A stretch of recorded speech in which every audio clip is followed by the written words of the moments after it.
Welcome to Visionaries Global Media, your number one source for podcasting entertainment. Visionaries Global Media, envisioning excellence on a global scale. Nattering BOLA.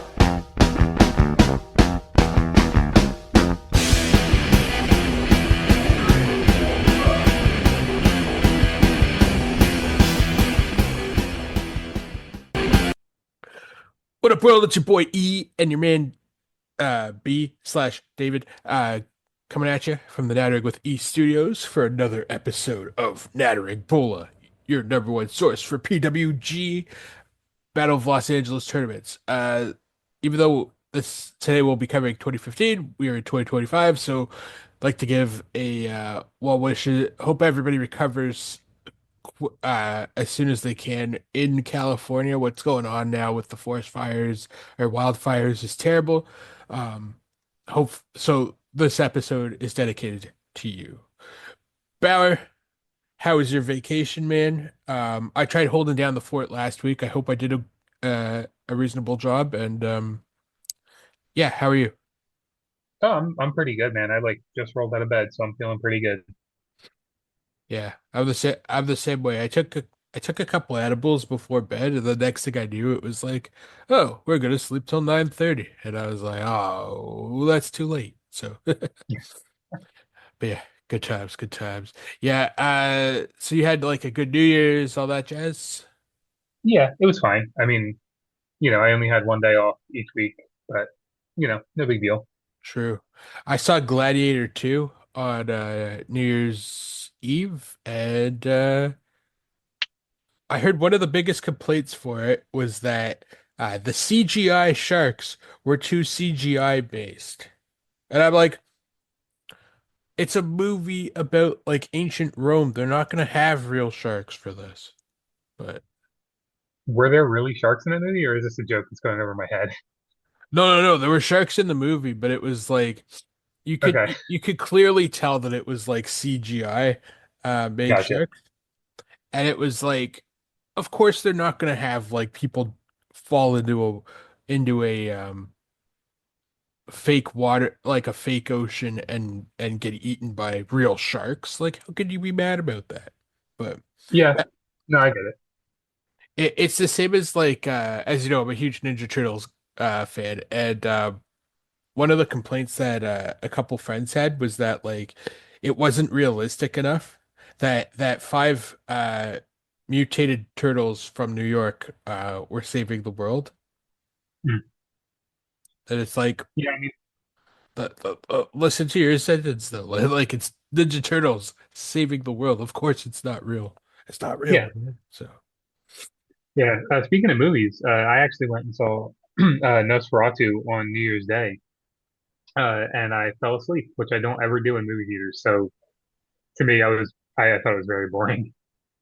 you didn't wake up with any like bite marks on your neck or anything, eh? No, it wasn't. Luckily, it was not a ploy by the movie theater to lull us to sleep and then bite us and turn us into vampires. That would have been a cool concept. Like, would you have paid extra for that if that was an I option? I actually would have because I would love to have eternal life. Uh, I feel like I would get so much done. Yeah, people be like, "Oh, there's not enough hours in the day," but meanwhile, you're immortal, and you're like, "Ah, sucks to be you. I got all the time in the world." But what's funny is you say that and I say I would get so much done. The things that would get done, I feel like wouldn't be, uh, very useful. Like I would have like over a million gamer score on Xbox, or I would have watched every episode of, Monday Night Raw from beginning to end and like be caught up somehow. I just I wouldn't do anything of substance. I would just have more fun. Yeah, exactly. Like, if you can't have fun when you're immortal, then like, who wants to imagine being immortal and you're like, "Oh, I'm just gonna work for like ever." And it's like, what? Really? It's like, yeah, I don't need to like go have fun. I can be here forever, boss who pays me nothing because your money doesn't matter because I'll be alive once you're gone. So Yeah, I mean that's fair. I think the right move there is to like figure out some kind of heist that you can do to get yourself like a bunch of money to live on so you don't have to work. Like, go to a different country. Like with me living in the United States, go to Canada or Mexico or something and pull like some giant heist and then come back to the States with millions of dollars and just live off of it and have fun. Yeah, well, soon you won't be able to go to Canada. Apparently, we're like the 51st, we're going to become the 51st state or something like that. Yeah, I keep hearing like little rumblings about this. I understand why you are paying attention, being a Canadian, it makes sense. I haven't paid attention to the news since the end of Obama's last term. I just, I find myself to be a happier person not paying attention to the news. Oh, 100%, 100%. My folks listen to I mean watch like the news and my dad just to have like equal viewing, he started watching Fox News and CNN and I'm just like how are you not like miserable all the time? Like this is crazy watching both of Yeah. these things. Like it's bananas, man. So 2015 almost 10 years ago because this as you know dear listeners Bola comes out every end of August basically so 2015 10 years ago what would you have been doing with your life? Oh man, let me think. What was I doing in 2015? I think that's when I was working at the gas station, um, overnight, pumping gas in New Jersey.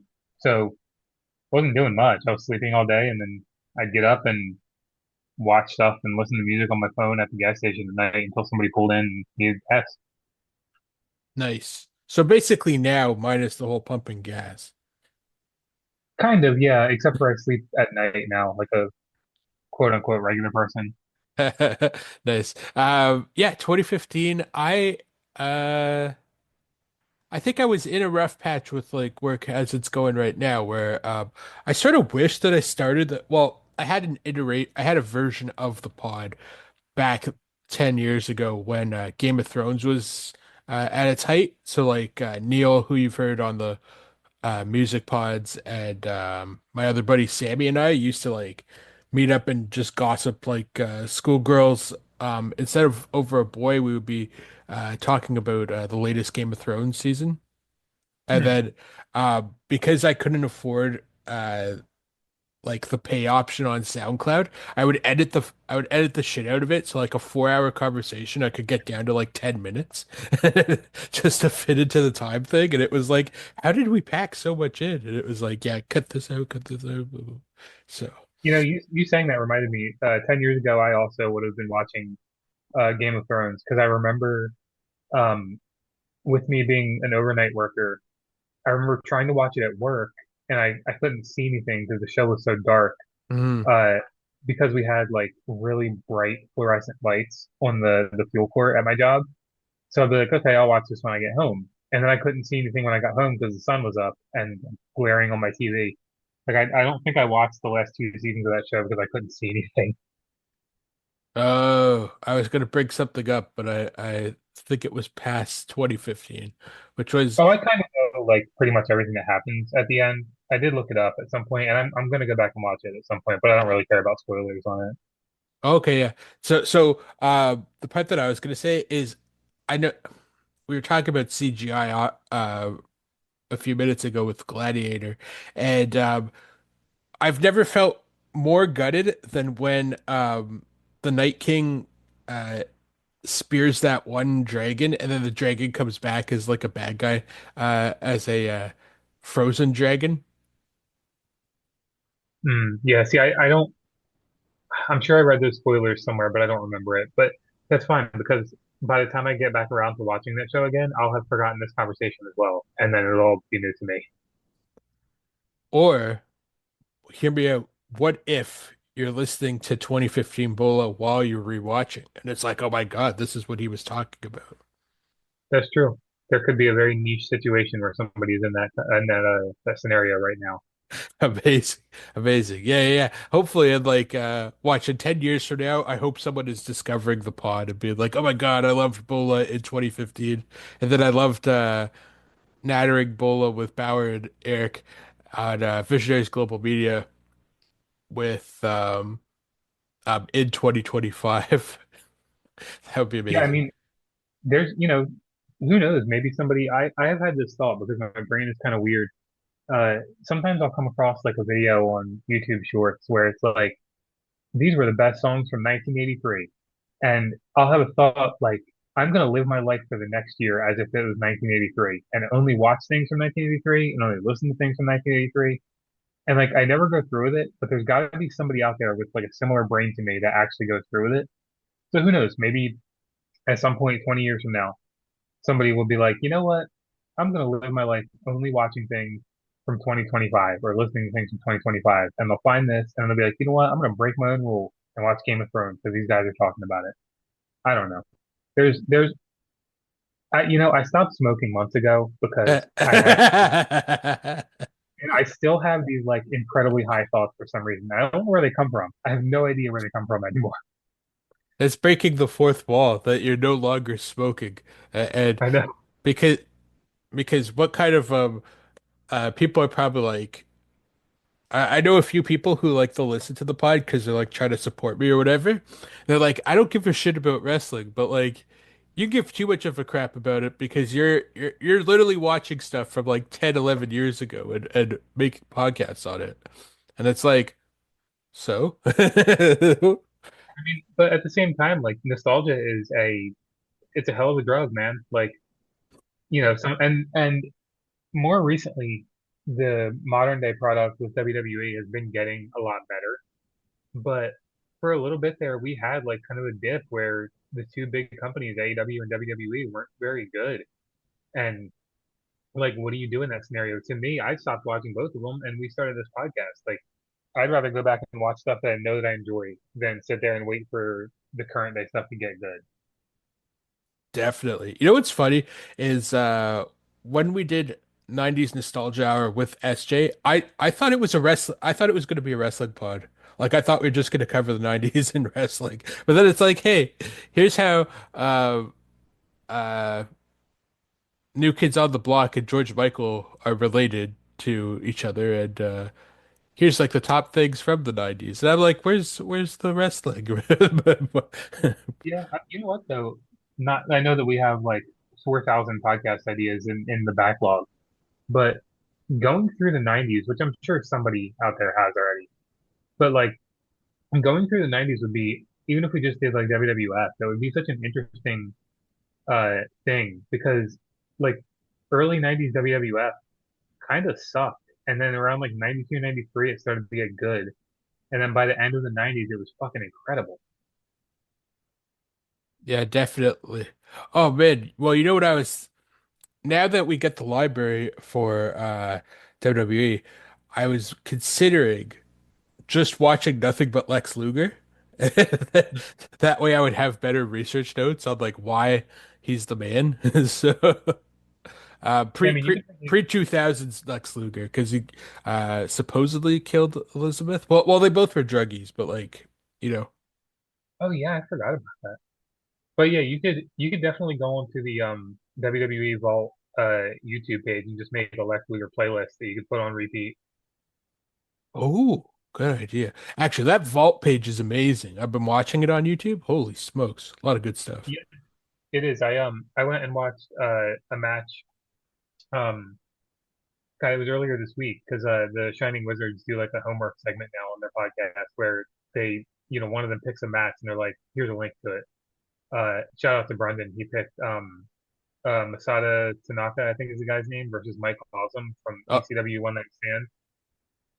yeah. It was like a brutal match, man. Like even the intro to the match is Gunther just saying, "Don't wrestle like this anymore. This is stupid. This is a great match, but this is stupid. Don't do this." And then it goes into the match. Yeah. Actually, you know,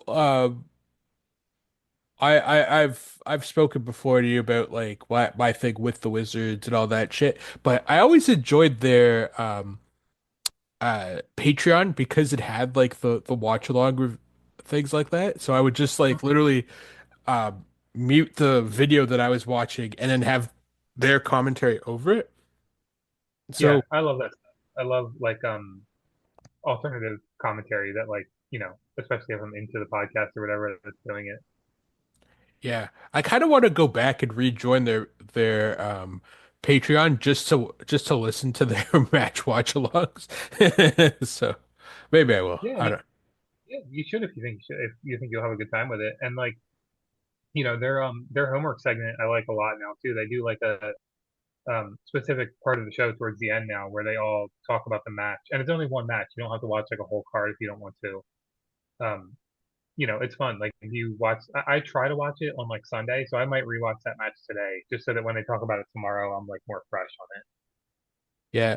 I love that Brendan is with them too because like he was making their notes for so long and then it's like just have him be the other just have him be on your podcast forever because like he knows so much about everything with wrestling and like he's been on this pod so similar to Tom and Will who we always put over like I'll never not put over him and SJ, you know?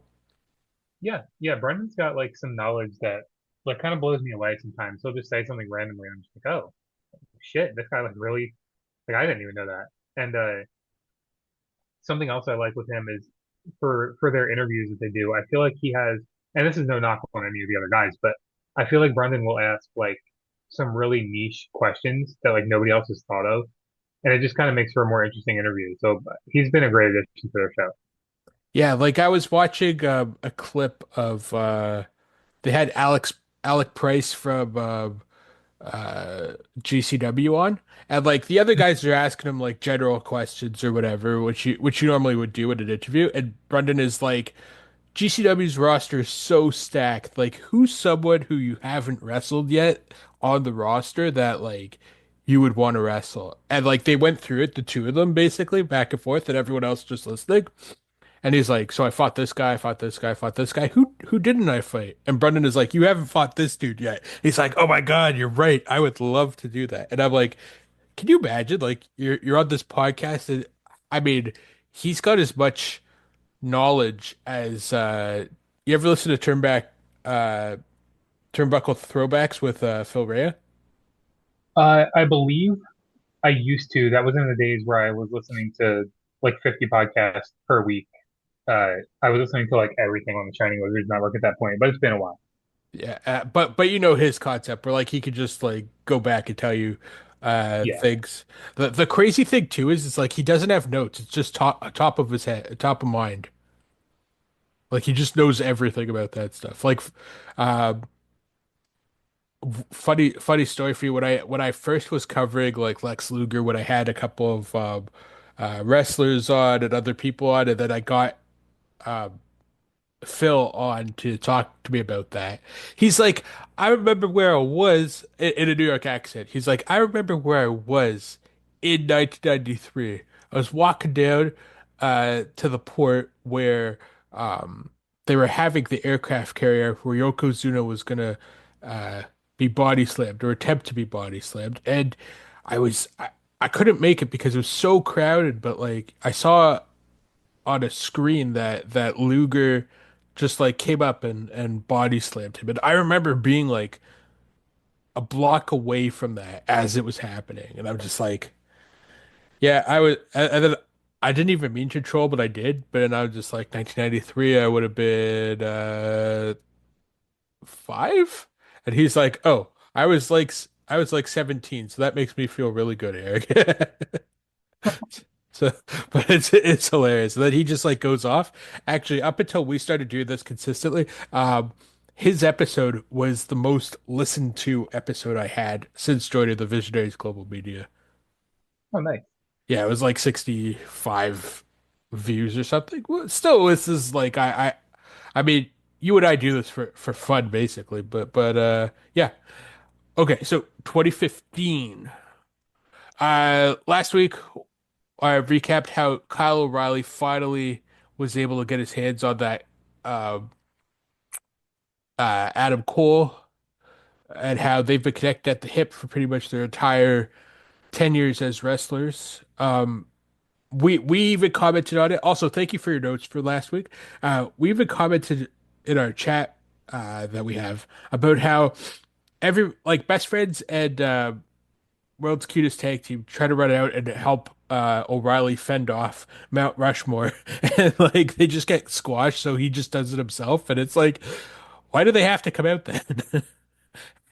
And Yeah, so I thought that was pretty funny where it's just they come out just basically get swatted like flies. And he's like, well, that gave me exactly enough time to hulk up, and now I yeah, can do it myself. yeah, exactly, exactly, yeah, and then yeah, so he finally wins it. He cuts like the passionate promo, and then we had covered 2014 prior to that, where Ricochet won the whole thing, but Roderick Strong was always like lurking in the shadows, and then he ends up getting his hands on Kyle O'Reilly and winning in a guerrilla warfare match at Black Hole Sun to win the title. So as we go into August 28th, 2015, night one of Bola 2015, um, basically Mount Rushmore has become Mount Rushmore 2.0, and uh, the Young Bucks are still there. Cole is gone, and so is Kevin Steen, and they are replaced by Roderick Strong and PWG owner Super Dragon. So Super Dragon wasn't actually on this specific show, but Roderick Strong, who's the world champ at the time, and the looks like the Bucks have regained the tag titles at this point, uh, took on Eurotrash in the main event in a six man. Marty Scurll, Tommy End, and Zack Sabre Jr. Tommy End is the current Malachi Black. So where we'll start at the beginning as always. So Battle of Los Angeles first round. They did half the matches now. They're gonna have the other half on night two.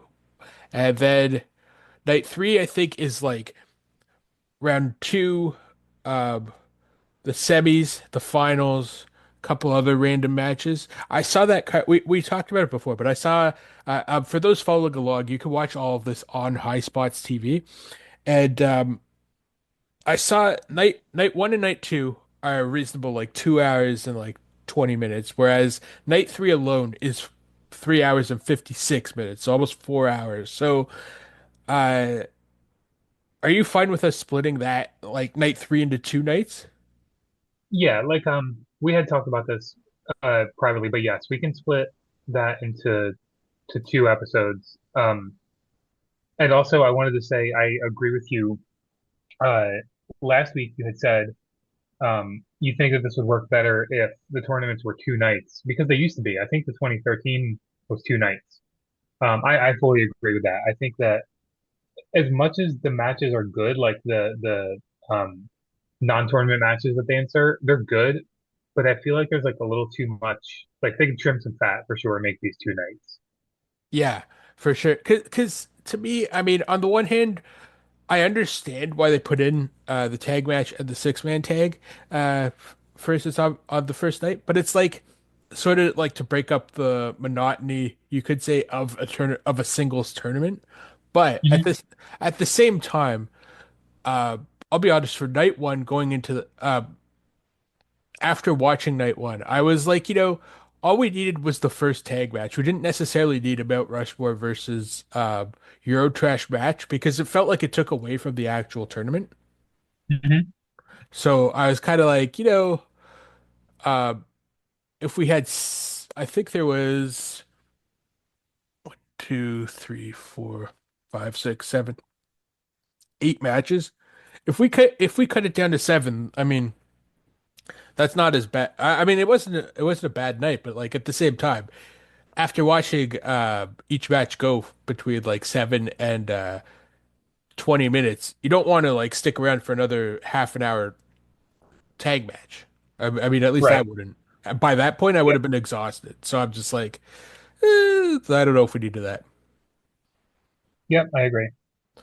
So in this card, we have okay. So our tournament matches on night one were Brian Cage versus Aerostar, Biff Busick versus Andrew Everett, Will Ospreay versus Mark Andrews, Trevor Lee versus Trent, Pentagon Jr. versus Drago, and Matt Seidel versus Phoenix.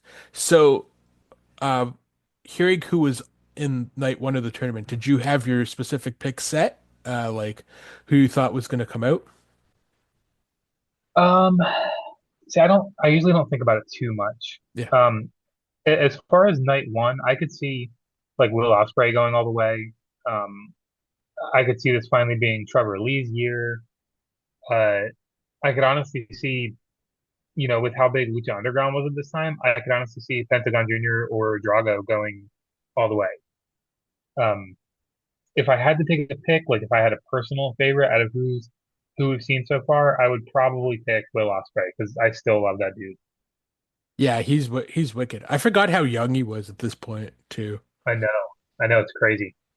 Yeah. So we opened the tournament with Brian Cage versus Aerostar in a match that was there was a lot of comedy in this match, I found, even though but like the way Brian Cage can move, I've said it before, like the man's the love child between like Brock Lesnar and like the incredible or like the Incredible Hulk, and he can just flat out fly, you know? Like Yeah, I think he's just under 6 feet and he's like 275 pounds, but he just like we saw last week where he hits that 619, and then he's going against a guy in Aerostar who Aerostar got more licks in than I actually thought he would. yeah, I agree. It was for such a short match. He did get some hits in. Yeah, one of the parts that stood out to me for this was when Brian Cage did his delayed vertical suplex as he does in every match, but he like instead of holding it for 30 seconds, he's having the crowd like count along, and they yeah, so they're like 1, 2, 3, 4, 5, 1, 2, 3, 4, 5, 1, 2, 3, 4, 5, 6, 7, 8, 9, 10. And then as they're getting to a minute, the front rows, all four sides of the front row, uh, put their heads on the uh, mat and they start hammering away before Cage finally drops Zero Star. So I thought that was a pretty neat spot. Yeah, I agree. There, speaking of suplexes, there was another spot where Cage did a vertical suplex on Aerostar from the ring apron to the inside of the ring, and I'm not sure if this was on purpose or not, but he throws him at the end of the suplex. He just lets go of it and like just tosses this dude across the ring. Like he can and literally is throwing him around like a child, whether he means to or not. Yeah, there was. I think it was Chuck Taylor who was on the call with Excalibur, and there's one spot where Cage is on the outside of the ring, and Aerostar does like a trust fall into him, and like he holds up for like a second before he makes his drop, and Chuck Taylor's losing his mind because he's like, "Oh my God, that could have gone so wrong! Like, what the hell is he doing?" And I was like, "Oh my God, like he's right! Like he could have literally just moved out of the way."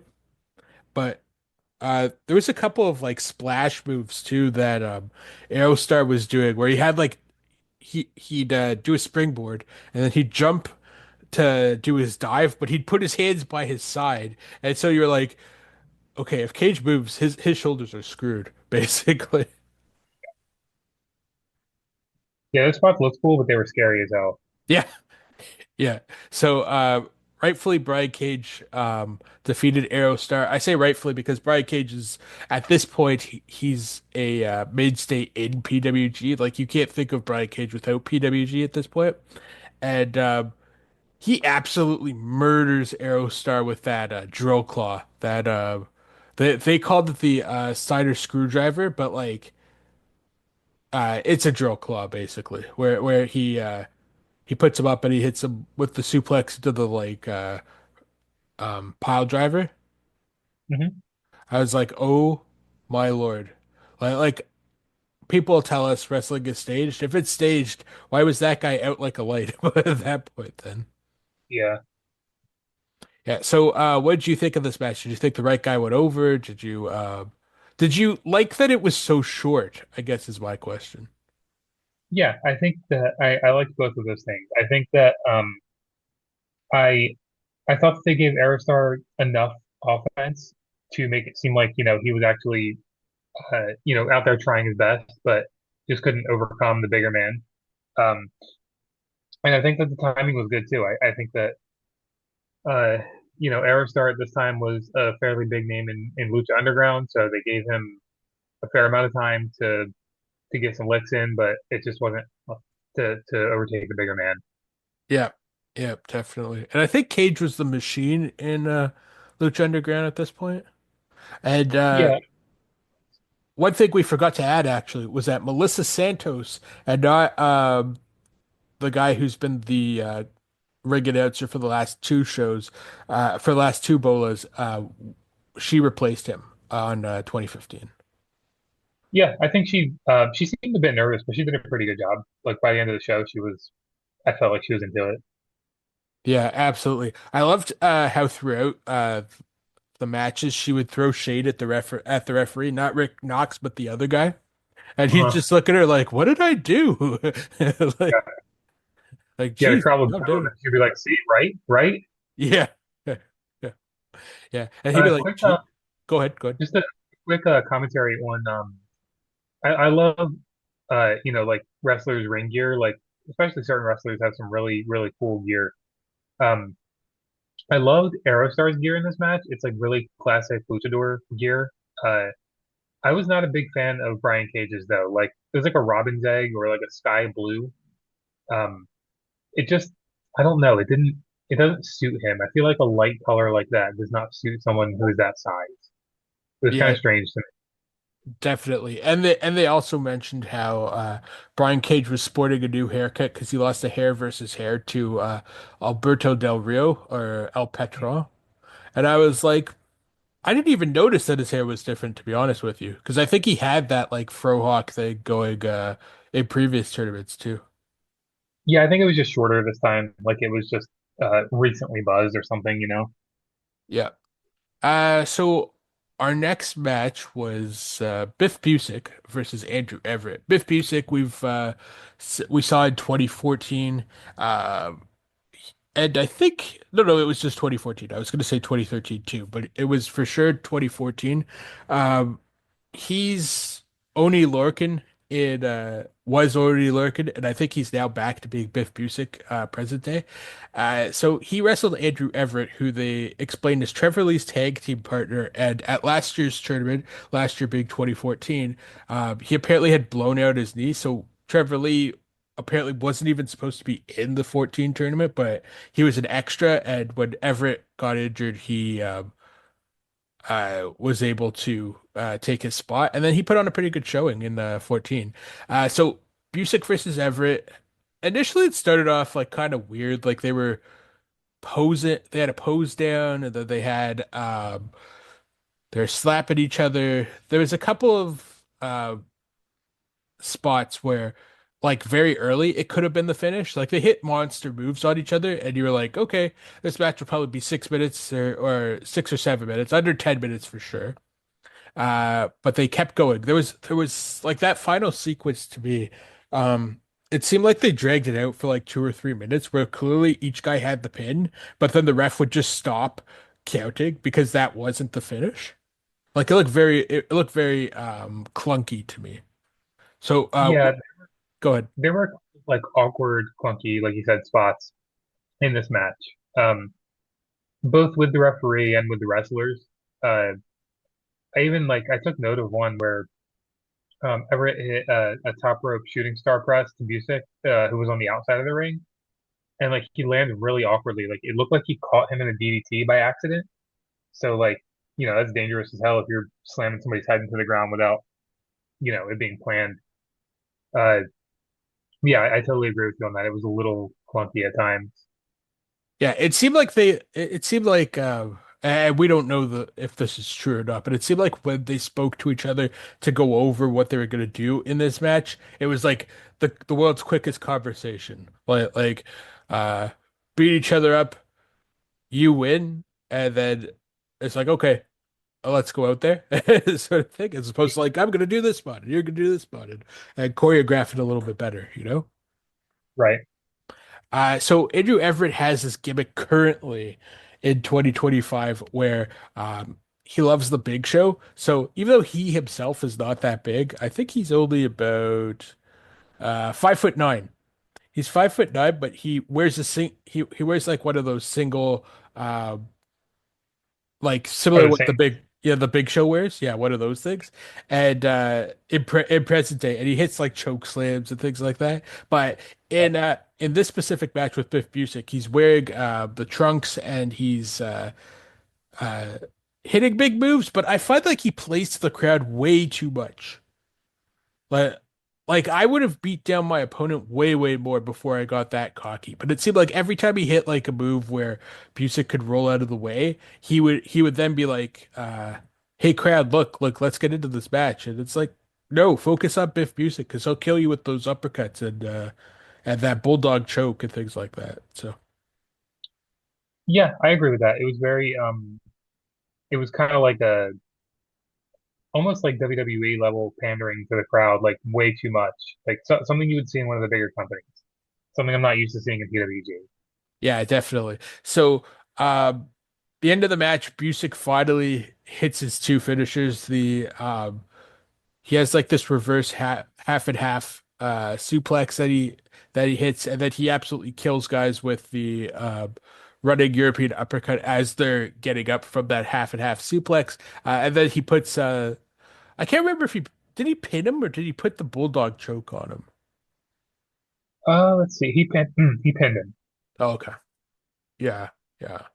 Did you think Busick should have won though? Like the way that they were putting over Everett, I really thought Everett was gonna take this, but I think this is one of those first round matches where it's like either guy could have gone over and they're probably going to get defeated in the next round. yeah. Um, so yeah, it was fine, I think.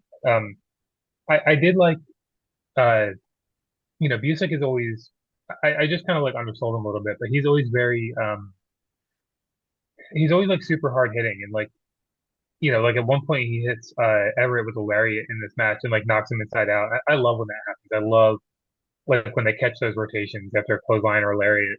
Um, Busick is also like he's good with submissions. Like that, I always forget that he put in like a really snug STF, which I love. I hate when that move is like really loose and it looks bad. Like for a long time, John Cena used to do that move so poorly. Like it would be so loose, and then be like, you can just get out of this. Like it's so obvious, you can just get out of this.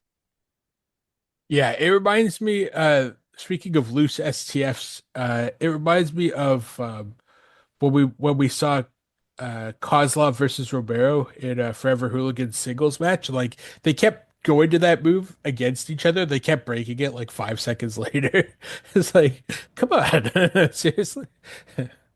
So Yeah, Biff Busick, I was going to add, I think in this tournament, and I don't know how many more tournaments he's in, but he sort of plays that Drake Younger role where it's like generic looking guy who could actually like work a stiff like MMA style goes Mhm. into tournament. Like he seems like that's his role now. yeah. But I totally agree with you in terms of whoever comes out of this match is probably getting eliminated next round. So our next match, which uh, tore the house down in 10 minutes, was Will Ospreay. Yes, the current Will Ospreay of AEW versus Mark Andrews, currently of Subculture with Danny Luna and Flash Morgan Webster. Uh, so at this time, Mark Andrews, so 2015, Will Ospreay is the young up and comer from Britain. I think he came over with Zack Sabre Jr. For this tournament and on an excursion sort of thing. Whereas Mark Andrews was the British guy in TNA who would team with Rockstar Spud against the dastardly EC3 and Tyrus. So I was glad in this match because Osprey at this time, 2015, I'm not too familiar with, but Andrews I know from TNA, and I was glad to see that they gave both these guys a chance to work each other as opposed to one of them going off with like a bigger PWG name. It was like, okay, you two guys are new to the company, but go out and tear the house down. And honestly, I would have rather watched them for 14-19 and had Biff Busick versus Andrew Everett at 10-50, but that's just me. No, I completely agree with that. I think this match. this was my match of the night. Just skipping ahead a little bit. We normally do that at the end, but um, I thought that it definitely could have gone a bit longer, and the last one definitely went a little bit too long. So I agree with that. Even if they like split the difference and they both went like 12 minutes, I would have been happier with that. Yeah, I agree with that too. So Osprey, I don't think he was doing the hidden blade at this point, but like the way that they were making each other uh squirm, like with the submission holds and things like that, I was like, oh my goodness, like this is pretty crazy. Do you have a lot of notes for this or Not a whole ton, just because I was like really locked into it. Just it was interesting to me. It was weird seeing him announced as William Osprey. yeah. As weird as it was seeing Tony Nese announced as Anthony Nese in years past. Um, it was also super weird to me, and I understand because of the time period, but it was so weird to me hearing Andrews get a bigger pop than Osprey. But like you said at the time, Osprey was only in. They said later on in commentary that Osprey had only been wrestling for 4 years at this point, which is both believable because I know who he is as a person or as a wrestler, and it's both unbelievable because like PWG at this point was such a like you have to be so good and like pretty much by invitation only, and for him to get there in 4 years is insane to me. But yeah, I mean the match itself was just so that's basically it for what I have written down. Like the I have that and the finish. Like the match was just so damn good to me. I was just so locked in on it. Yeah, what do you have for the finish? Osprey picks up the pinfall victory with an inverted 450 splash from the top rope. Oh, okay, yeah, that's right, that's right. I watched this like a couple days ago, and I'm like, I just remember it being bonkers, like the moves that they were making, like they were flying out of the ring, and they were. Uh, I thought Andrews worked like a heel sort of way against Osprey. Well, you knew like Osprey, even if you had only heard the name, you knew he was not going to be a heel in this match. Yeah, not at this point in his career. And like, um, I think going back and watching this now is so good for me because I was not at this time. We've talked about it before. At this time, I was so like anti TNA for some reason. So Mark Andrews, like when I watched this match the first time in 2015, 2016, I was so like, oh, I don't care about this guy at all. Like he's in TNA, he sucks. And then going back and watching this now with a more open mind, I'm like that guy was so damn good. Like why did I ever think he sucked just because of where he was, like what company he worked for? Yeah, it was like the tribalism that you see now, sort of thing. But Yeah, it's a really stupid way to think about wrestling or anything really. I don't know why I used to think like that. it's whatever, man. However you want to think, you could think. Yeah. So I agree with you that the right guy went over, and I would say this too is my match of the night. I know previously, we'll just get into because you already said your match of the night. So my match of the night was actually Cage versus Aerostar. I thought that was a lot of fun, but Mhm. I could see why Osprey versus Andrews would be a match of the night for sure. One thing I'm noticing as I'm looking at this on Cage match is that we've seen quite a shift in terms of the roster. Like we see some guys who have always been mainstays on PWG cards, but we're also getting a lot of new faces too, like Everett, all the guys from Lucha Underground and all that. And we see a shift from the Garganos and the Joey Ryans and like Chuck I don't think fought in this match on this card, and it's interesting to see. But like they still have like the Young Bucks are still there and Roddy's still there for a bit, but you get the sense that we're in a transition period of like the old generation who held it down for the first like 10 years of the company, and then these are the future guys as well. Yeah, I totally agree with that. And yeah, there was just like a whole new crop of talent coming up at this point. And in 2015, with how big Lucha Underground was, like a lot of those names coming in makes all the sense in the world. So yeah, I totally agree with that. Yeah. So after Osprey versus Andrew. So far we've got through three matches, all first rounders in the 2015 Battle of Los Angeles. So Brian Cage defeated Aerostar, Biff Busick defeated Andrew Everett, and William Osprey, aka Will Osprey, defeated Mark Andrews. So they give us a little bit of a chance to catch our breath with a tag team match where we had the Inner City Machine Guns of Rich Swann and Ricochet versus Angelico and Jack Evans. I didn't catch the Spanish version of their name, but it pretty much just uh translated to the two white guys. So it was literally like two white guys versus two black guys. And it was like, okay, fair enough. But both Yeah, of these, I have go ahead. I have the Spanish name written down, but I'm not even gonna attempt. Like my Spanish is not good enough to even attempt to say it. Um, so in the States, is Spanish like because we have French up here that's our second language. Is Spanish like the second language in the US or I mean, like officially, no. It kind of just depends on who you ask. Like, um, I tried to learn it for a while just because it's a useful thing to have. Um, and I'm okay with listening to it. Like sometimes, I forget what we were watching, but my wife and I were watching some show, and there was somebody speaking Spanish in the show, but they weren't doing subtitles for some reason. Like, normally in an English speaking show, Hmm. if somebody's speaking Spanish, they'll pop up subtitles in English just to tell you what they're saying. They weren't doing this for the show for some reason, and I was able to like translate some of it because I did Duolingo for like 6 months. So like I can catch a couple of words and then put things together in context. But yeah, I definitely wouldn't say it's like a second language, even though I feel like it should be.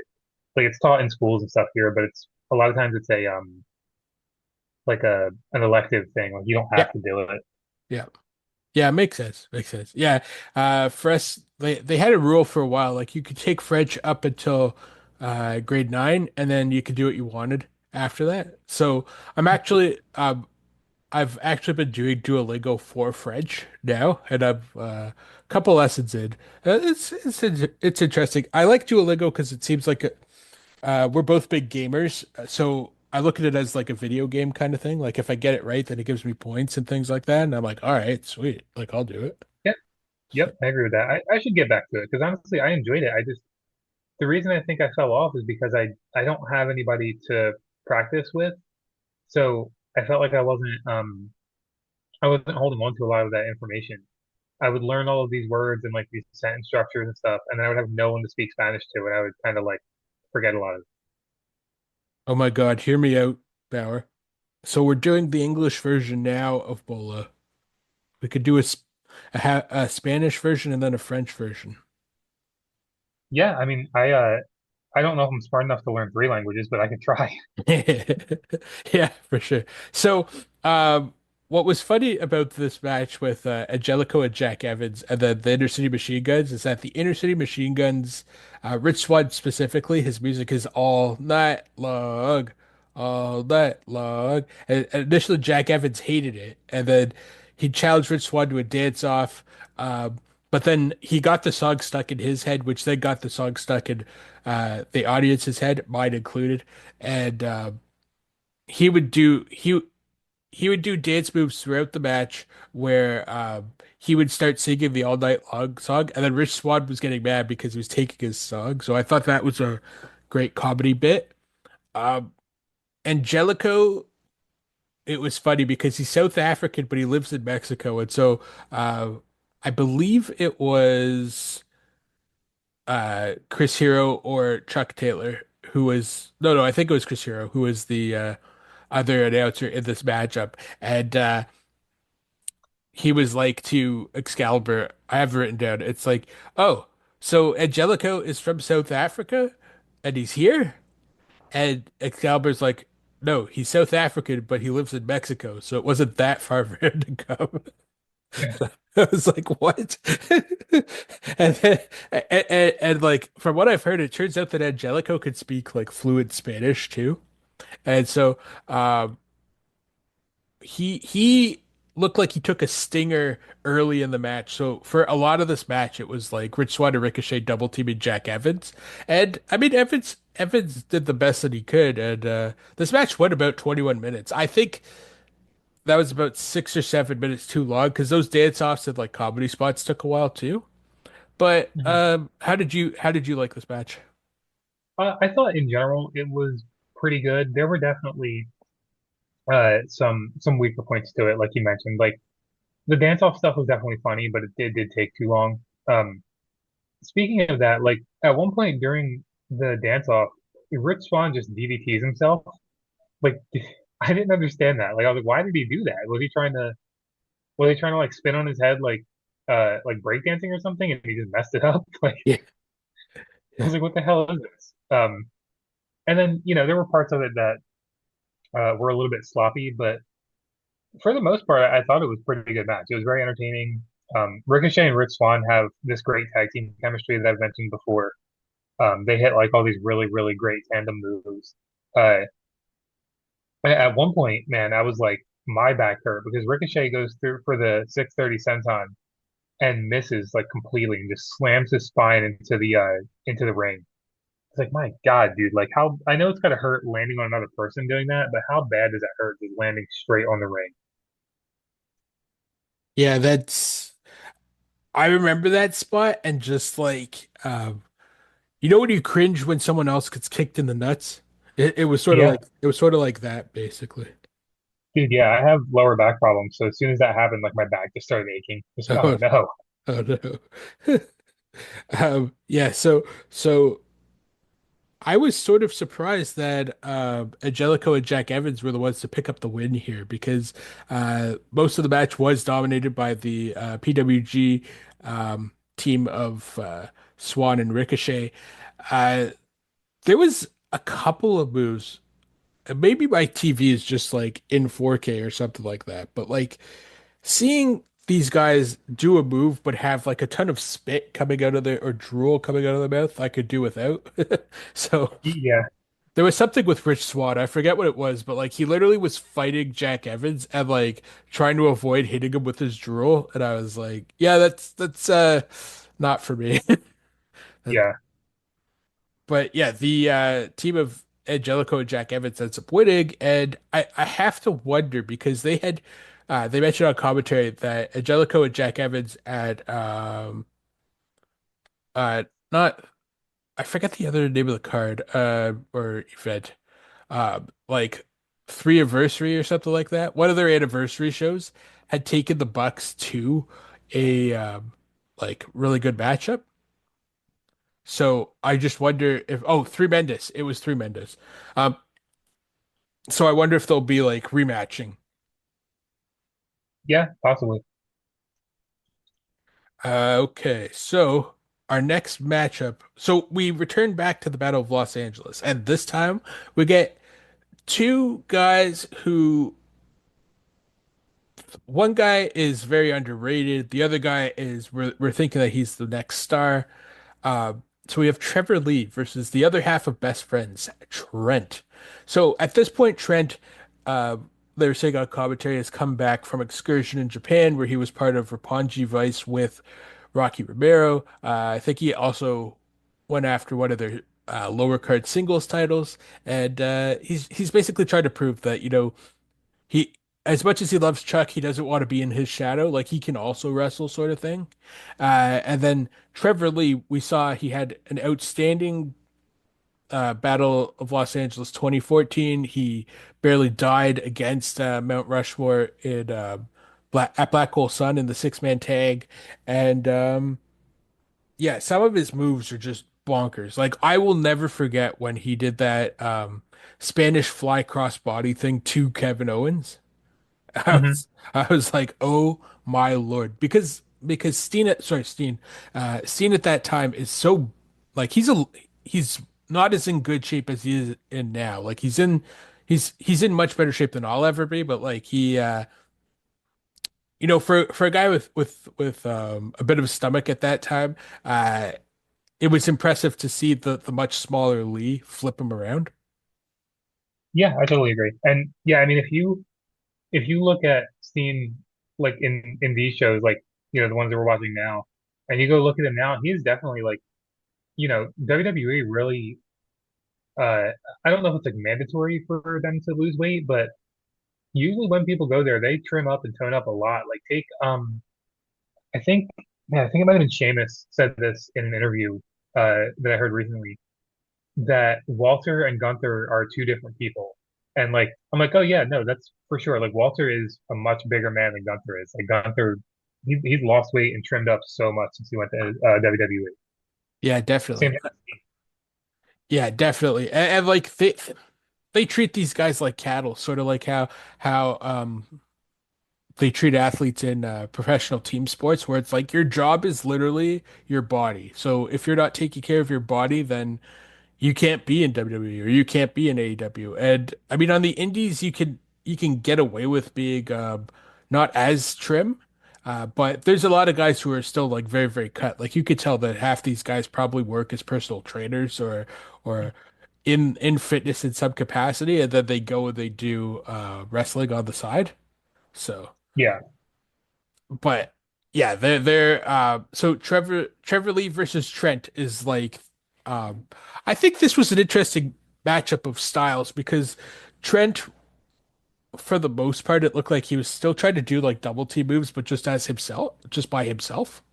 Like there's he hit, I think he went for like ground zero or whatever that back vertebraker move is that is the reverse pile driver Mhm. where the other guy in the tag team normally like jumps over and like kicks the guy or something, but he just did his half of it.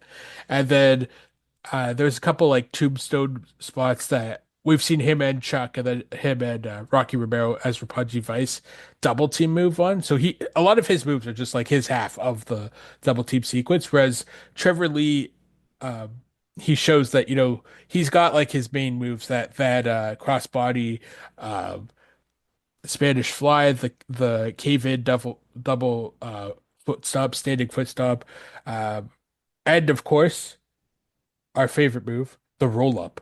That pisses off his opponents. So, Mhm. but yeah, he. I mean, they worked a pretty good style, I would say. But what do you think? Yeah, I agree. I thought this was a pretty good match, a very solid match. I do. I remember like the spot that stood out to me the most is at one point, Trevor Lee hits Trent with a released German suplex onto the ring apron, and it was so brutal, so hard to watch. And if you pay attention, right behind them, there's a woman in the crowd who just like puts her face into her hands, like, "Oh no, I can't watch this." And, like I feel that. Um, unrelated to the match, I had mentioned this like when we first started the podcast. This is one of the first times, as far as Bola goes. I mean, there might be shows earlier than this, but this is the first time that I personally have noticed Dave Meltzer in the crowd. Um, Yeah, he's to the right of the hard cam, and when they go to that side of the ring, when you can see that side of the ring, he's on the left bottom of the screen in a blue shirt. Um, I know that that guy's fallen out of favor recently, but it's still pretty cool. Like looking at this 10 years ago, uh, it's pretty cool to see him there in the crowd. yeah, and oh yeah, I noticed him too. I thought he was wearing a burgundy shirt, so that was totally a different guy then. That may have been Wade Keller actually from PW Torch, but um, what Marina Shafir was in the crowd too. There was a part where I think it was in this match where Trevor Lee and Trent are fighting on the outside, and there's a woman with like uh, who who's wearing like a white tank top, and I think it is no, it's her, and then who is the other like no name girl in Shayna Baszler's stable, Jessamine Duke or something like that. Yeah, something along those lines. Yeah, she was in there too. She was in there too. So it's neat to see like as stacked as the tournament is, you go to the crowd and it's like, oh, this person is huge too. This person is huge too, and it's great. It's good stuff. Yeah, it's always fun looking in the crowd. I don't remember what match it was. We might have passed it in my notes, but there was a guy that I wanted to shout out in the crowd who was wearing an FX Twin shirt. I don't know if you've ever listened to FX Twin, but yeah, I think it's just one guy. Just really good like experimental like techno electronic music. Very weird stuff. No, I don't think I've heard of them actually, but that is cool. I will have to get you to send me some of that music I afterwards. got. But yeah, Trevor Lee beats Trent. I think this was the right move because Trevor Lee, as you mentioned a few minutes ago, we both expect him to either get further in the tournament or make it all the way. So Mhm. and then Trent seemed like a guy respectfully. that would fall into that Biff Busick, Andrew Everett category, where whoever won one of those matches, you don't expect them to go far in the tournament. Right. So that was pretty interesting. Our next match was bonkers. It was Pentagon Jr. versus Drago. This is a full-on Lucha Underground match where at the time Pentagon Jr. had a gimmick where he was breaking his opponent's arms, and Drago literally is this guy who he thinks he's a dragon, and so it was interesting to see this like arm breaking devil man versus a guy who thinks he's a dragon. Like, and the crowd was hot for it too. And it was a sprint, man. They went almost 11 minutes and 30. They went 11 minutes 27 seconds, and just like the back and forth for this was crazy. I didn't take notes for it. I just remember that like I think Pentagon does get to Drago's arm at one point, but instead of selling that his arm's broken, Drago just gets ticked off with him and like beats the crap out of him for like a minute and a half. Yeah, this was I didn't take a whole lot of notes on this match either, just because I was like very locked into it. It makes me want to go back and watch Lucha Underground again. The only spot that I really remember like super well is at one point Drago goes for like a springboard handstand move off the ropes, like where he runs at the ropes and instead of hitting it, normally on his feet, he does like a handstand and bounces off. And then as he's bouncing off while he's upside down, Penta just drop kicks him right in the gut. Like it looked like I don't even know, like he maybe like broke a rib or something. It was just a brutal, brutal drop kick. Um, but yeah, I like this match a lot because um, Lucha Underground was very like if you need to suspend your disbelief with wrestling normally, Lucha Underground is like a movie. Like you have to suspend your disbelief another step. It's like it's very unreal sometimes, but I like that about it. It's very different when it came out. It makes me want to go back and watch it again. Yeah, definitely. And if you want to listen to a podcast about that, Tom is doing a podcast with a friend of his on Visionaries called Going Underground, where they're recapping the first like couple seasons of Lucha Underground. I did not know that. I'm gonna have to look into it. Yeah, it's on Visionaries, but not on the Wizards feed. I think it's just like a Visionaries exclusive show. Okay, Yeah. cool. But yeah, but yeah, I think these two guys actually feuded in Lucha Underground too, Pentagon Jr. and Drago, because I know I still vividly remember when Pentagon Jr. had turned heel on Vampiro and he was just like breaking everybody's arms. Different. I forget if he broke Evilise or Sexy Star's arm, but like Drago was friends with them and like he was ticked, and so like he went after Pentagon Jr. and they had a mini feud. And then I'm assuming this is sort of a carryover too to that feud, or they reignited it. So, yeah, but Pentagon Jr. won. I think he hit that pile driver, that package pile driver, if I recall. Or what do you have as the finish? Yeah, Penta wins by pinfall with the running package pile driver. And then this is just a personal note, but I feel like the pin was very disrespectful. Like he basically put his balls on Drago's chin for the pin. Oh, Like, yeah, I don't yeah, even- yeah. I remember that. I remember that now. Yeah, yeah, yeah, yeah. That was nuts. I don't think it, yeah, literally. I don't think it was on purpose, but it just looked very disrespectful watching it back. Yeah, exactly, exactly. So,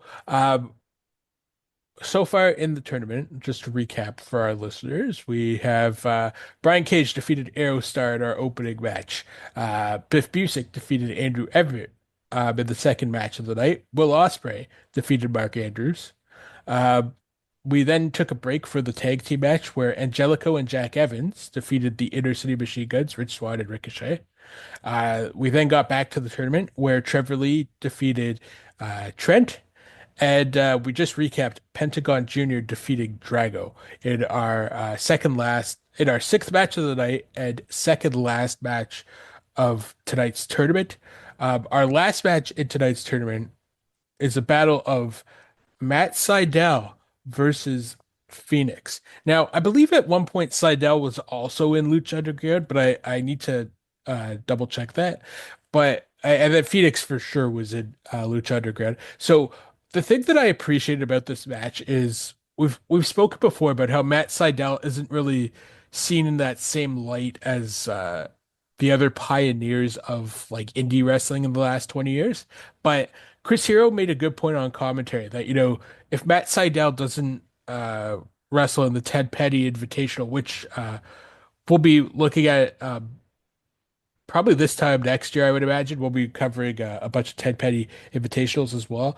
But if Matt Sydal doesn't have, Chris Hero explains, if Matt Sydal doesn't have his coming out party in the Ted Petty Invitational like 10 or 11 years prior to this match, you don't get guys like Phoenix, you don't get guys like Pentagon Jr. and Trevor Lee and Will Ospreay even, which I thought was like the highest of compliments, just to say like, look, even though this guy isn't seen on that like Mount Rushmore, no pun intended with our upcoming match, but you need guys like him to pave the way for better wrestlers. Yeah, I 100% agree. Yeah, and the way that he fought Phoenix, I think at the time, 2015, even you're thinking to yourself, Phoenix is so big in Lucha Underground. He and Pentagon Jr. are two of the biggest rising stars that everybody wants in their bigger companies. So, of course, going into this match, you're probably thinking Phoenix versus the veteran Matt Sydal. This should be Phoenix's coming out party where he defeats Sydal soundly, and then maybe eventually he goes on to win this tournament.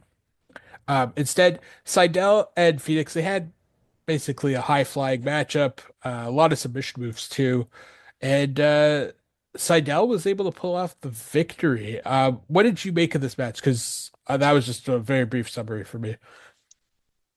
Yeah, I mean, I thought it was a really fun match, but it's not surprising to me with these two guys. Like Seidel is very precise with a lot of his movements. Like he hits a jumping spin kick at one point that looks like he completely like decapitated Phoenix. Like just perfect move.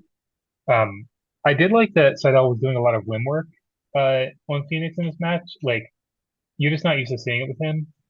I'm used to him like floating around like fucking Avatar. Um, uh, and never touching the ground. But he does a lot of limb work in this match, which makes sense. You want to keep Phoenix grounded. Uh, and then sorry, I'm like losing track of my thoughts here. Where was I? I like scrolled too fast and my notes went somewhere that I was not. No worries, man. Just in general, yeah. I mean, I thought it was a really good match with some interesting stuff from both guys. But I'm not surprised because I'm a fan of both these guys. I've become a fan of Matt Sydal, like pretty much with us watching these tournaments back because I wasn't always a fan of him. Yeah, definitely. The last thing I had remembered with Matt Sydal prior to watching these is I remember CM Punk came back to WWE in I think 2011, and Sydal was leaving the company for I think he had failed a drug test, so they like were running him off TV, and he got beat up by someone, and then Punk came in and put him in the Anaconda Vice. And was like, "Oh, it's nothing personal, man. It's nothing personal," and he basically he kayfabe busted his like bicep, so they wrote him off TV that way. And Hmm. but then I was because I don't know if you'd agree or disagree with this, but a lot of these wrestlers who have gone through all the promotions and have fought everywhere, I find when they get up to WWE and now AEW as another option, or sometimes even TNA, is like how they have wrestled to get to where they are is completely different to how they're wrestling once they're on TV. Like they get so watered down by that point. Yeah, I agree with that for the most part. I think it's less prevalent in AEW. I think AEW kind of lets them be a little bit more crazy and do a bit more of an indie style. But in general, yes, I do agree with that. Yeah, because like you look at Seidel's indie work and here specifically with PWG and, like dude's amazing. Like he puts on like I think about his match with I think he fought Ricochet in 2014. Ebola 2014 and Ricochet moved on, but like they had a hell of a match, you know. Whereas when you saw him in WWE in like 2010, 2011, he's getting squashed by like uh Gene Snitsky and like guys like that, you know. It's like Yeah, no. Like he could do so much more than be a jobber. Like why is he here? I mean he's getting paid, don't get me wrong, but at the same time, I that's the argument with wrestling generally, right? Is that like your favorites or guys who you think should be better are not always going to be who the booker thinks should be better. So, yeah, I fully agree. There are so many instances of that throughout the years. I fully agree with that. so Seidel defeats Phoenix with, I believe, one of his splashes. But do you think right guy went over this match? I do. I think either guy could have gone over. Um, but yeah, I mean, yeah, I'll say yeah. Okay, cool. So that's it for the actual tournament part. So just to, as we've recapped previously, uh, Cage over Aerostar. So Cage moves on to round two after defeating Aerostar. Biff Busick moves on after defeating Andrew Everett. Will Ospreay moves on after defeating Mark Andrews. Trevor Lee defeated Tread to move on. Pentagon Jr. defeated Drago. And in our final match on night one of the tournament, Matt Sydal defeats Phoenix. Now, that's not it for the actual show, as we get our mandatory, what feels like our mandatory six man tag match in these tournaments, where Mount Rushmore 2.0 faced off with Euro Trash. Euro Trash was Marty Scurll, Tommy End, and Zack Sabre Jr. Tommy End went on to become Aleister Black in WWE and then Malachi Black in AEW. And if rumors are true, he may be headed back to becoming Aleister Black in WWE, as it seems he's done with AEW. Anyways, the Bucks and Roderick Strong are now staples of AEW, and they put on an interesting match with Skrull and Saber Jr. At the time, I think Zack Saber Jr. is not only in Bola but also in a feud with Roderick Strong. Like he's had a couple chances to get the belt from him, but uh, Mount Rushmore 2.0 is usually there to put the kibosh on that. So I have to admit, I was watching this on Monday earlier this week, and I was also watching a stream for uh, Monday Night Raw. And so I was trying to be supportive to my pals, but also watch Bola. So it was really, really hard because they're like, "Oh, what do you think of this match?" Like they're saying on their live feed, "What do you think of this match?" And I'm typing to them in the chat. Oh, I'm actually watching Bola 2015 while Right. Roman Reigns is fighting uh, Solo Sikoa in tribal combat. So, but it Yeah, was. I mean, Go ahead. this was a really fun match. I like everybody in this match. I know that Marty Scurll is kind of a I don't know what's going on with him now. Well, I'll go over it later because like I have a list of like where are they now of wrestlers for later on. Um, but I'm a really big fan of Tommy Yen, Aleister Black, Malachi Black, whatever you want to call him. I kind of hope that he does end up back in WWE because I know that Triple H was always a big fan of him. And I feel like now that Vince is gone, they can do something good with him. And I've loved all of the House of Black stuff in AEW, but it is kind of stale and like has kind of overstayed its welcome at this point. So like I would be very happy to see him go back to WWE and do something good. Um, as far as this match goes, before it even starts, I think that Roderick Strong is about to get eaten by Brian Cage uh, because he takes the mic from Melissa Santos while she's doing the announcements and tells her that she does not announce them until the crowd is quiet. They are Mount Rushmore 2.0, and they're better than that. And he tops it off with "You got that, tits," and throws the mic at her. And was like, God damn, Brian Cage is literally going to have him as a meal when he gets to the back. Yeah, definitely. Definitely. I Yeah, Roderick Strong, you know what?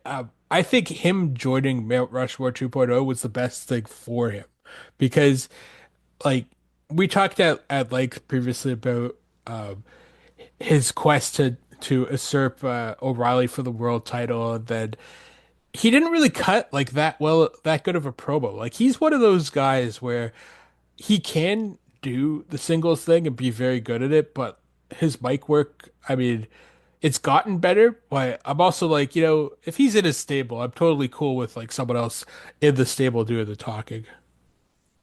Yeah, I fully agree with that.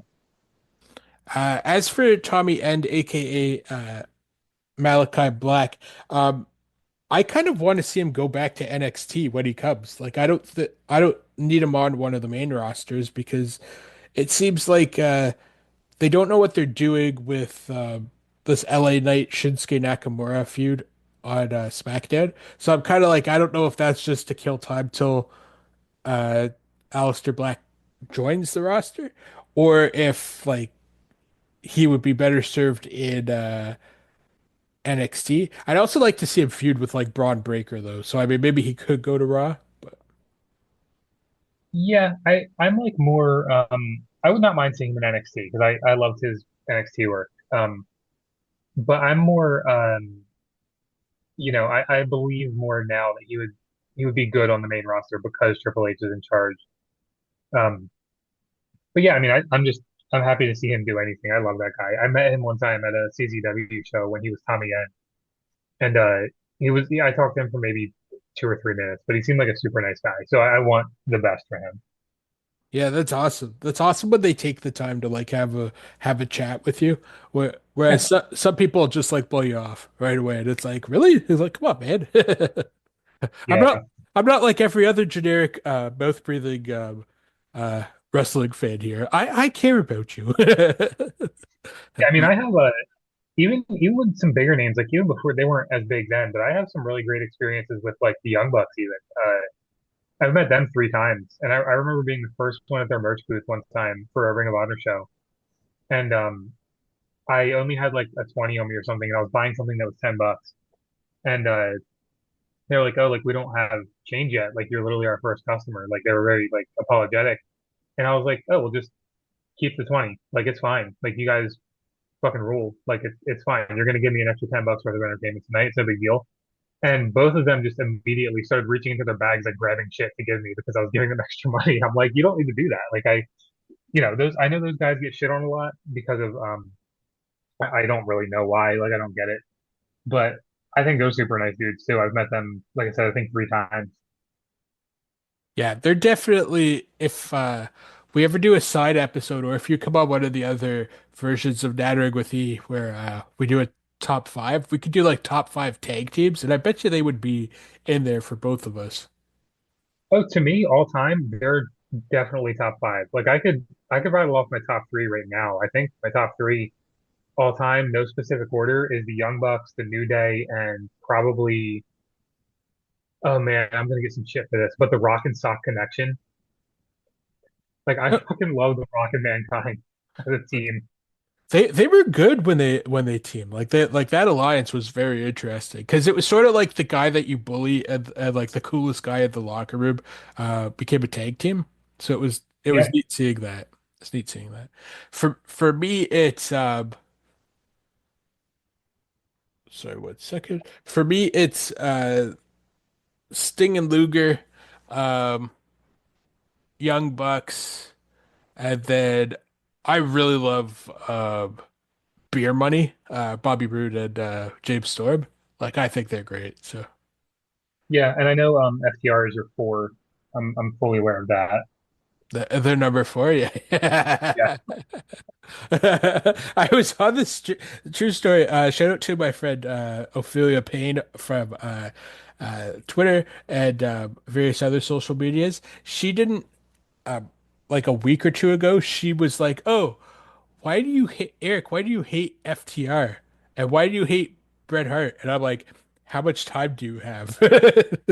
And so I tell her this. I put it in a voice note and told her this whole and gave her my whole explanation, right? And then I said something else silly to her uh afterwards, and she's like, "That's the most ridiculous thing you've ever said to me." And I'm like, "Really? You just listened to my rant about why I hate FTR and Brett." And she's like, "No, good point. That's the most ridiculous thing that you've ever said." But I'm like, yeah, screw FTR. They just copy everybody else's moves, and yeah, they're not that good. That's my opinion. But oh well. I remember it's so funny. I do have like a vivid memory of them. I went to an AEW show maybe like a year ago.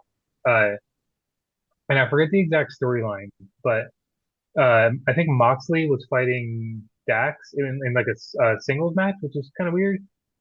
But I remember before that match, like I met up with a friend at the arena, and he used to work at a weed shop around here. He gave me some edibles, and he was like, you want to take some before we go in? It's up to you, whatever, do whatever you want with them.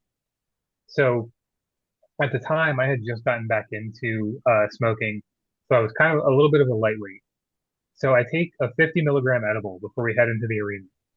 And it gets to the point in this match between Moxley and Dax where for some reason they like I don't know, like Moxley like blows him a kiss or they accidentally kiss, like because they fall into each other, something along those lines. But I remember I forgot I took the edible and I'm just like, what the fuck is going on? Why do I feel so weird? Why are they kissing right now? And I'm like, oh yeah, I'm fucking high. It's like you thought you were getting warm and fuzzy about it, but it was the edible. Exactly. I'm like, what is going on? Why do I feel this way? Why am I turned on right now? That's It's tremendous. sorry, it's just a random aside story, but I just remembered that randomly like right now. Yeah. For FTR, I should clarify. Like, I hate their face work. As heels, I mean, I hate them already, so it makes sense that like I would like their heel work. But my favorite FTR moment, which is weird to say about a team that you really dislike, but when um, MJF turned on the inner circle and created the pinnacle, and like the lights go out, and then when they come back on, it's uh, Wardlow, MJF, FTR, and Shawn Spears versus like uh, the inner circle, and they beat the shit out of everybody. And I think they like injured. I think they kayfabe injured one of the like Santana, and I was like, oh my god, like these guys need to stay monster heels forever. And then like a month and a half later, they turn him face again. I was like, why? Why? Yeah.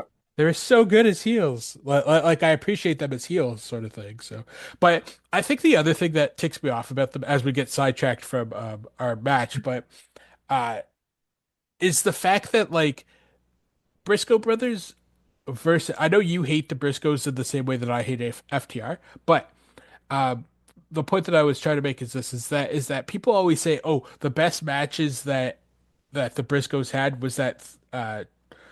Three match series with FTR in the new ROH.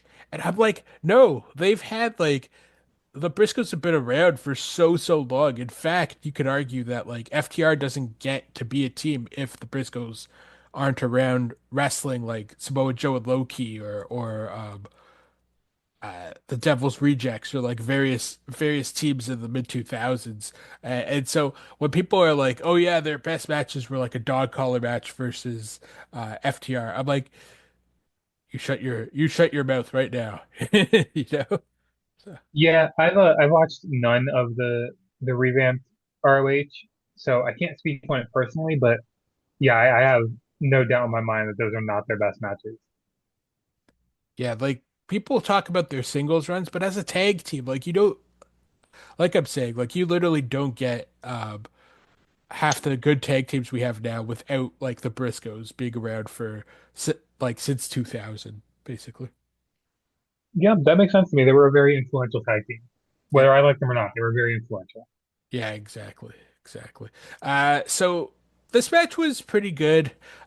Zack Sabre Jr. I think ends up taking the pinfall. It goes about 30 minutes, or about the same time as our rant. Just now on FTR and various good tag teams and the Bucks and all that jazz. But um, I feel like Roddy doesn't fit as well as Steen or Cole when it comes to those like triple team maneuvers. Like he's doing them and everything, but he's not as in sync as shockingly, I thought Steen was more in sync than Cole when it came to like the elite type of uh, trio finishing moves. Yeah, I fully agree with that. I think as far as anybody in that stable has ever gone, I think the Bucks and Steam have the best chemistry. Yeah. As for Euro Trash, so Skrull and Saber Jr. I think are an actual tag team, and then it's Tommy End, and you need something to do with like Tommy End in 2015, and it's like, hey man, you want to do a six-man tag because you're not wrestling till tomorrow for a singles match? And he's like, of course, I'm down. Like he was pretty good, but like, you could tell that Skrull and Saber Jr. are the tag team, not End and Skrull. Yeah, for sure. I'm glad that Tommy End was in this match though, because he's like my favorite striker ever in like all of wrestling. It's his kicks especially are always like so on point. They look like they fucking decapitate people most of the time. Yeah. Was he ever in On Point?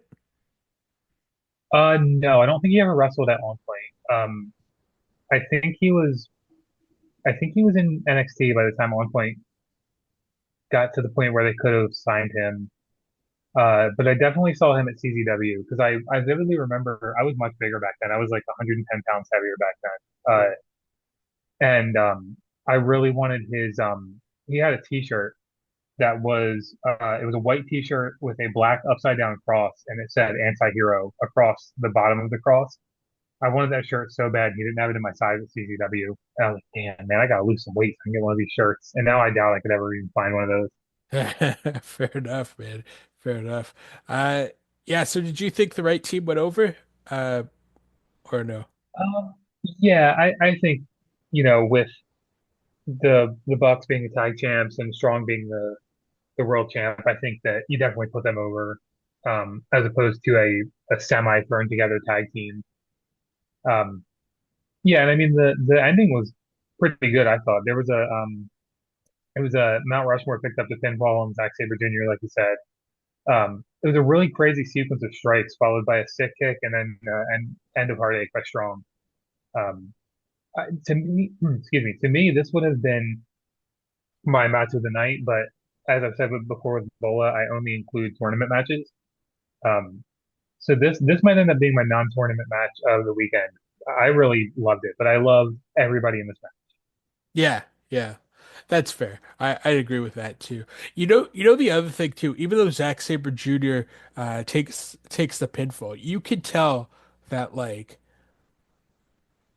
if or not tell, but I can't think of the right word for it. But essentially, you're hoping. Yeah, there it is. Hoping he is in Bola so that he earns his way to get his hands on Roderick Strong, so that like Mount Rushmore can't pull off any more shenanigans with him because it's like no. I literally won a tournament that gives me the right to go after him. So like they built him up as like that next contender, which was nice. Yeah, But yeah, so that's it for uh, Battle of Los Angeles 2015 Night 1. We'll just go over our matches of the night and our MVP of the night. So, Bauer, your match of the night and your MVP. my match of the night was. Hold on, I closed off my notes. It was Mark Andrews versus Will Ospreay, and I would say my MVP of the night was definitely Will Ospreay as well. Nice. And for me, Brian Cage versus Aerostar was my match of the night. I thought that was a lot of fun. And my uh, MVP, I would say, was Matt Sydal for having for turning back the clock and showing us that he still had a lot left in the tank in 2015. Yeah, S- I think that's a great choice. Once you go over the card, I also have, I'll explain it, but I do have some like, where are they now for some wrestlers that we don't know currently.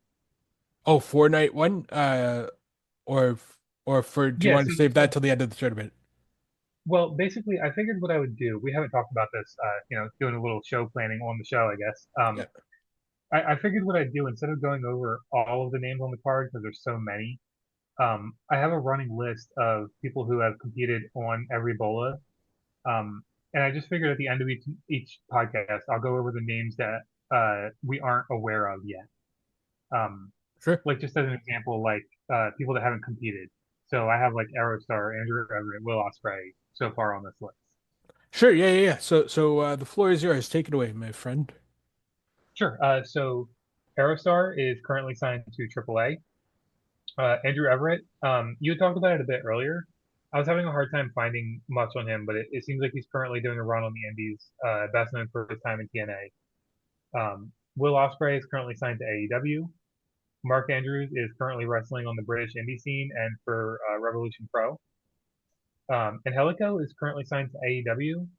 However, I can't find anything on Jack Evans that says he's currently signed to AEW. So I don't know if they're like split up. Um, I was having a hard time finding stuff on Jack Evans. Pentagon Jr. is currently signed to WWE, and I believe he's going to be making his debut against Chad Gable on Monday. That's what they were teasing on Raw on Netflix, it seemed like. Drago is currently signed to AAA. Phoenix is currently signed to AEW, but rumored to be heading to WWE after his contract is up. Um, him and Penta were supposed to have their contracts end at the same time, but Phoenix is running out some extra contract time that was added for injuries in 2024. Marty Scurll is another one. It's kind of hard to find what he's doing. It looks like he's doing indie matches again. I remember he was canceled in 2021, but I don't remember why.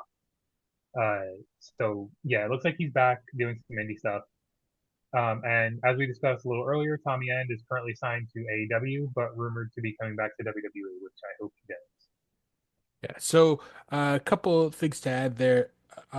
Jack Evans, apparently, I was just looking at Cage Match while you were giving the rundowns.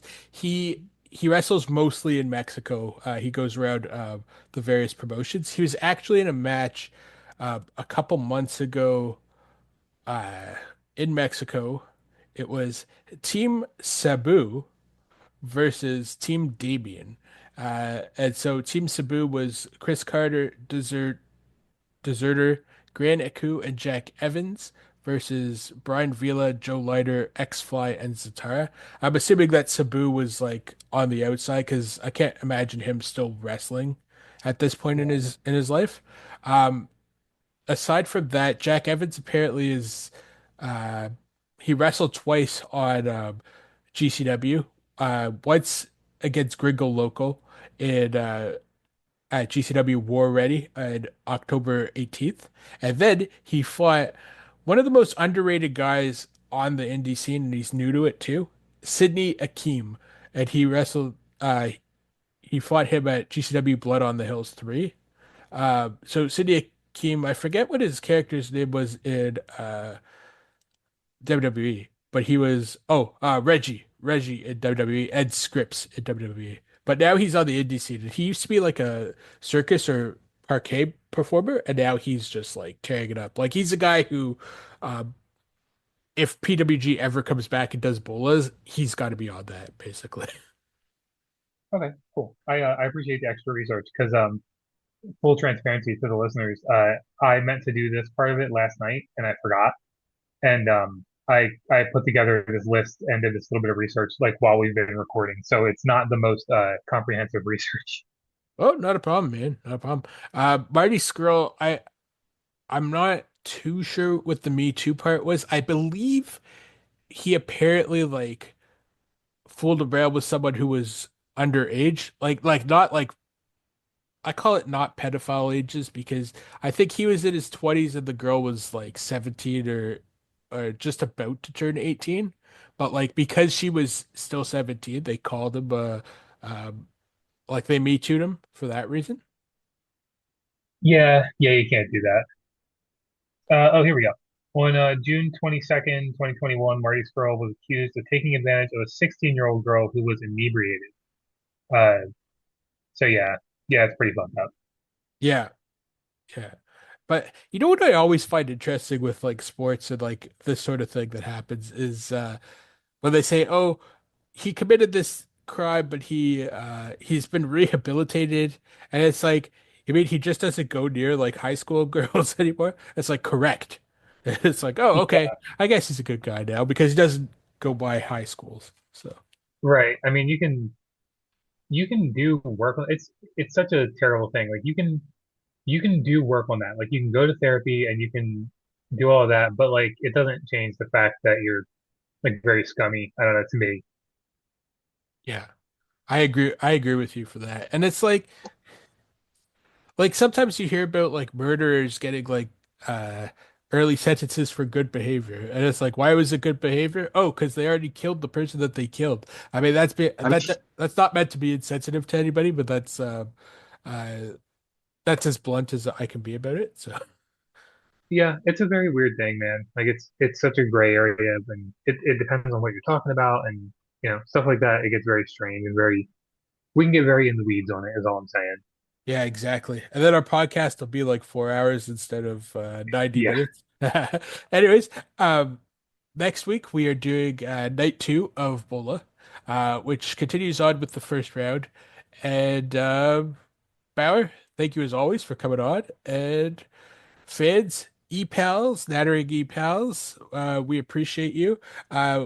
Please check out our other episodes where we just announced that we just surpassed 100 uploaded episodes of Nattering E content. So whether it's Bola, Trades, Chow, Express, um, 90s nostalgia hour that you could go back and listen to, or just like random spin-off things. 100 over 100 episodes. Wouldn't have been able to do it without Bauer, without SJ, without it takes a village, not one person to do the pod. And so Bauer, I am forever grateful that you've agreed to do this with me. And yeah, cool. See ya. Later.